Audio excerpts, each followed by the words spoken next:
A graça e a paz de nosso Senhor Jesus Cristo esteja sobre as nossas vidas.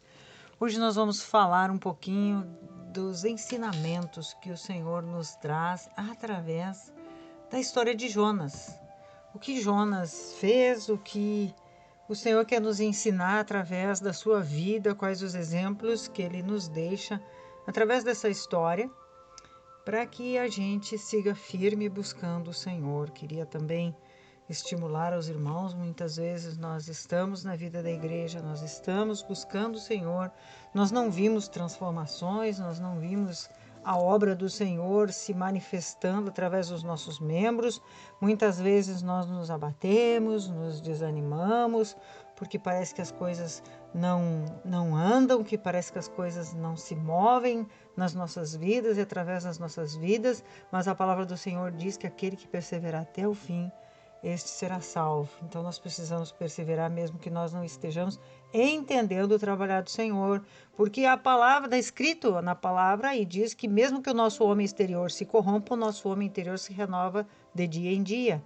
Então o nosso encargo é nos mantermos ouvindo a palavra do Senhor, porque também está escrito em Isaías 55 que a palavra do Senhor ela não volta vazia, antes ela faz o que apraz e prospera naquilo para que Deus a designou. Muitas vezes esta obra que Deus faz dentro de nós, ela não é visível, a gente não consegue perceber, porque o próprio Deus muitas vezes tem que esconder de nós, né? Se a gente pode usar esse termo, porque Deus sabe o nosso coração e conhece o nosso coração e sabe todas as coisas, e Ele sabe o quanto nós podemos ver e o quanto nós não podemos ver de todas as coisas que nós precisamos. Enfim, o nosso encargo é seguir o conselho dele, e o conselho dele diz: persevera até o fim. Então, ele não diz assim, quando tu vê as coisas mudando, faz assim, ou faz assado. Não, ele diz, persevera, aquele que perseverar até o fim será salvo. Então, se você está numa condição que não está vendo mudança, né, compartilha com alguém, peça ajuda, né, para o corpo de Cristo. Nós, como irmãos, estamos neste encargo, estamos todos no mesmo barco, nenhum de nós é um super-herói, nenhum está pronto, todos nós precisamos de perseverança, todos nós precisamos do auxílio do Senhor, todos nós precisamos uns dos outros, auxiliarmos e ser auxiliados. Ninguém é somente o auxiliador, aquele que vai socorrer todo mundo, ninguém tem esse encargo, não. Nós vamos socorrer os outros e os outros também vão nos estender a mão para nos animar nesta caminhada.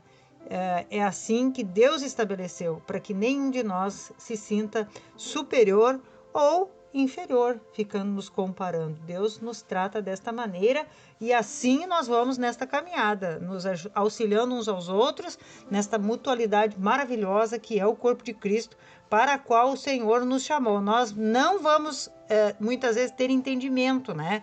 A nossa razão não vai conseguir alcançar, mas nós não andamos por aquilo que nós entendemos, né? Por aquilo que nós vemos, mas por aquilo que está escrito, por aquilo que nós cremos.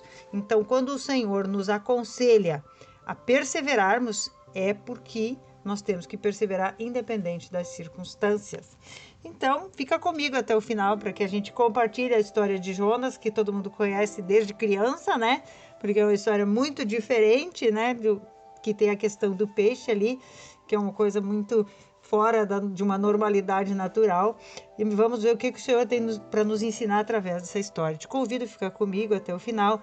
Te inscreve no canal, deixa o teu comentário, porque através do teu comentário o YouTube entende que este conteúdo é relevante e vai replicar e vai trazer para mais pessoas, levar para mais vidas a mensagem da palavra de Deus. E desta maneira todos nós somos dispenseiros, semeadores desta palavra maravilhosa para que outras vidas sejam abençoadas e mais a verdade de Deus seja propagada, né? A gente vê tanta coisa das trevas sendo exaltada através do YouTube, através da internet, através dessas redes sociais, e nós, como cristãos, como filhos de Deus, nós temos que incentivar as coisas do Senhor, fomentar as coisas do Senhor, exaltar as coisas do Senhor. Então deixa o teu like, deixa o teu comentário, né? Não somente neste meu vídeo, mas em todos os vídeos que edificam, que levam a palavra do Senhor para que as coisas de Deus sejam propagadas e sejam semeadas. Amém? Então nós vemos aqui no livro de Jonas, no capítulo 1, que Jonas era um profeta que ouvia nitidamente a voz de Deus. E Deus diz para ele: dispõe-te e vai à grande cidade de Nínive e clama contra ela, porque a sua malícia subiu até mim. Jonas se dispôs, mas para fugir da presença do Senhor, para Tarsis. E tendo descido a Jope, achou um navio que ia para Tarsis. Pagou, pois, a sua passagem e embarcou nele para ir com eles para Tarsis, para longe da presença do Senhor. Vejam que ensinamento já tem nessas primeiras palavras. O profeta que ouvia Deus, entendeu o que Deus queria, mas não sujeitou a sua vontade à vontade de Deus, né? Então, quando nós sabemos, primeiro ensinamento, né, que quando nós sabemos qual é a vontade do Senhor, né, Deus nos diz para perdoar muitas vezes, para ter paciência, para perseverar, né, em muitas áreas, e a gente não obedece, não segue o conselho do Senhor. Que nós precisamos nos humilhar. Senhor, a minha vontade é fugir, né? A gente deve ser bem sincero, fazer que nem Jonas, dizer: Deus, a minha vontade é fazer que nem Jonas, eu quero fugir dessas circunstâncias, mas eu quero passar pelo processo, né? O que Jonas não queria era desfrutar do processo de ensinamento, e ele não conseguiu. Depois a gente vai ver no capítulo 4, do processo de ensinamento em toda a história dele, levando a semente, a palavra de Deus aos ninivitas. Então ele não conseguiu receber o ensinamento que Deus tinha para trazer ao seu coração. Ele não desfrutou do processo, né? Quem passa pelo processo desfruta do propósito, né? A gente diz assim. Então Jonas, ele não conseguiu tocar com realidade, ele não conseguiu se negar, ele não se humilhou, e ele já saiu, já largou desobedecendo, né? Já arrancou ali desobedecendo, e aí vai então para outro lugar, e aí vem uma tempestade no ambiente em que ele estava, né? E aí diz ali que o navio então entrou numa tempestade, e ele estava nesse navio, que ele foi para Tarsis, e aí os que estavam com ele estavam apavorados por conta daquela tempestade. E o mestre do navio chegou e ele disse: o que se passa contigo agarrado no sono? Então tinha uma tempestade e Jonas dormia. Levanta-te, invoca o teu Deus, talvez assim esse Deus se lembre de nós para que não pereçamos. E diziam uns aos outros: vinde e lancemos sortes para que saibamos por causa de quem nos sobreveio esse mal. E lançaram sortes, e a sorte caiu sobre Jonas. Então lhe disseram: declara-nos agora por causa de quem nos sobreveio este mal. Que ocupação é a tua, de onde vens e qual é a tua terra? E ele lhes respondeu: sou hebreu e temo ao Senhor, o Deus do céu, que fez o mar e a terra. Então os homens ficaram possuídos de grande temor e lhe disseram: que é isso que fizeste? Então, a questão que a desobediência de Jonas, outro ensinamento que o Senhor nos traz, a desobediência de Jonas, do homem, daquele que ouvia Deus, do crente, daquele que servia ao Deus Todo-Poderoso, trouxe uma tempestade a todos os outros. Isso deve gerar muito temor no nosso coração, que a desobediência, muitas vezes, que nós temos, pode gerar dano a outras pessoas. E aqueles que estavam no navio, então, ficaram muito admirados de ele não ter temor e obediência. Vê que Jonas não tinha temor em obedecer a Deus. Claro que ele aqui diz que ele confia, né? Depois, mais adiante, a gente vê que ele confia na misericórdia de Deus, porque ele diz para Deus: eu sabia que tu és Deus misericordioso, que tu ia perdoar os ninivitas, como realmente aconteceu. Então ele se valeu dessa misericórdia e fez como ele queria, né, Jonas? Mas ele não conseguiu desfrutar daquilo que Deus tinha para realizar dentro do coração dele, fazendo a obra. Todos nós que pregamos a palavra devemos sempre ter essa atenção no nosso coração. Muitas vezes nós vamos pregar para os outros, mas nós mesmos precisamos cuidar para que o nosso coração seja também ouvinte desta mesma palavra que nós pregamos, né? Então todos nós somos iguais. Eu gosto muito de ressaltar isso para que também eu não fique me achando, né, Porque agora eu começo a ensinar todo mundo e só quem sabe sou eu. De maneira nenhuma, todos nós somos passíveis de erro e todos nós precisamos ouvir. Tanto é que o ouvido que primeiro ouve é o meu. Então a palavra sempre ela é para mim primeiro, para depois operar nos outros. E a gente precisa muito clamar, né? Para que a gente desfrute de todos os processos, de todos os ensinamentos que Deus tem para fazer quando nós estamos passando por circunstâncias e quando também nós estamos ensinando a palavra de Deus para outras pessoas. Isso é ser sábio, né? O sábio aprende com o erro do outro. O sábio aprende quando ele prega para o outro e às vezes ele não está passando pela circunstância. E aquele que é inteligente aprende quando está passando. Então nós precisamos ser sábios, nós precisamos usar a palavra de Deus naquele momento em que nós estamos ensinando, para que quando os momentos difíceis vierem, a gente saiba desfrutar do ensinamento que Deus tem para nos trazer ao nosso coração, mudar o nosso caráter, mudar a nossa maneira de pensar, de ver as coisas, nos tornar cada vez mais próximos, mais parecidos com Cristo, cada vez mais na estatura de Cristo, como diz a palavra de Deus. E aí então o Jonas desobedece, pega então a tempestade, o pessoal do navio joga ele no mar e imediatamente a tempestade passa. E aí Deus levanta o peixe para tragar Jonas, e aí lá no ventre do peixe, quando ele esteve na condição, né, de extremo sofrimento, ele ali então retoma, e aí ele diz que aquilo que ele votou, né, diante de Deus, ele vai cumprir.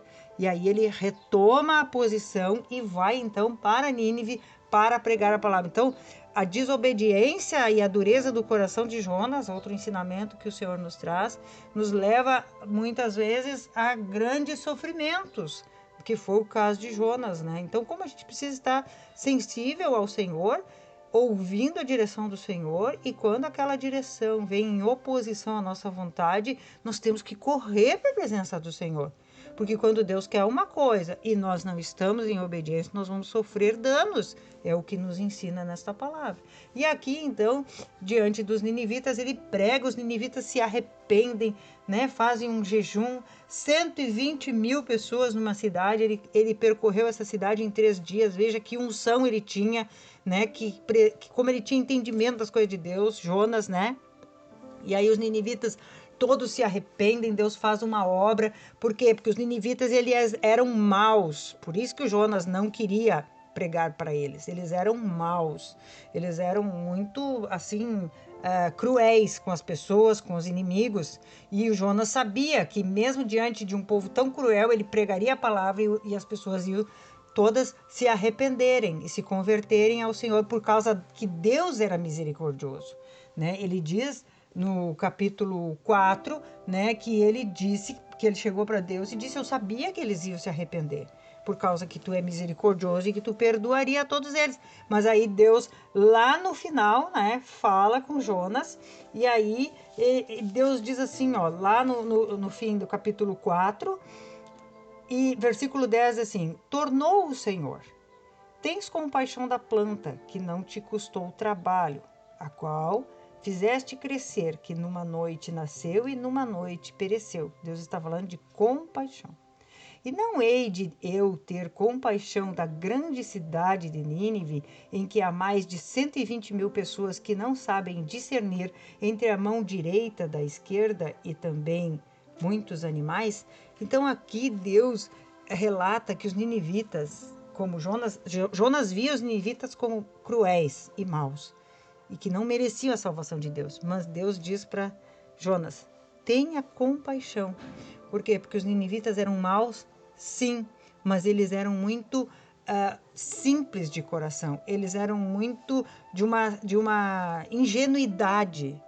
Então, eles eram maus, mas também não eram descrentes, porque no momento em que Jonas pregou, eles receberam a iluminação e se arrependeram. Vê que Deus não, outro ensinamento, que Deus não olha o nível de maldade das pessoas, e sim o quanto elas podem se arrepender. Que grande ensinamento o Senhor nos deixa, né? Porque muitas vezes a gente diz, né, acha que o pecado é muito grande, que nós estamos em grandes confusões, em grandes circunstâncias profundas que parece que nós não vamos sair dali. Não, o Senhor não olha o nível do erro, mas sim a possibilidade de arrependimento e de ganhar de Deus a salvação, né? Não foi o que o Jonas via nos ninivitas. O Jonas olhava somente a questão externa, né? Porque ele não conhecia o coração, porque só Deus conhece o coração dos homens. E aí então Deus trouxe aos ninivitas ao arrependimento e eles todos foram transformados. Mas a gente vê que há um ensinamento. Jonas ensinou, Jonas pregou a palavra, Jonas obedeceu a Deus, mas o seu coração não se converteu porque ele ficou extremamente irado e não se compadeceu, que é um dos ensinamentos que o Senhor sempre quer nos trazer, a compaixão, a paciência, né, e mudar o nosso coração. Então, dentre todas as coisas, né, que a gente precisa ficar alerta, é o quanto a gente ouve e não é restaurado, e que a gente precisa levar todas essas questões em oração, para que a gente não perca a oportunidade de, em todos os processos que nós passamos, nós desfrutar daquilo que Deus quer mudar no nosso coração, porque muitas vezes nós estamos passando por circunstâncias e nós oramos para que Deus mude a circunstância.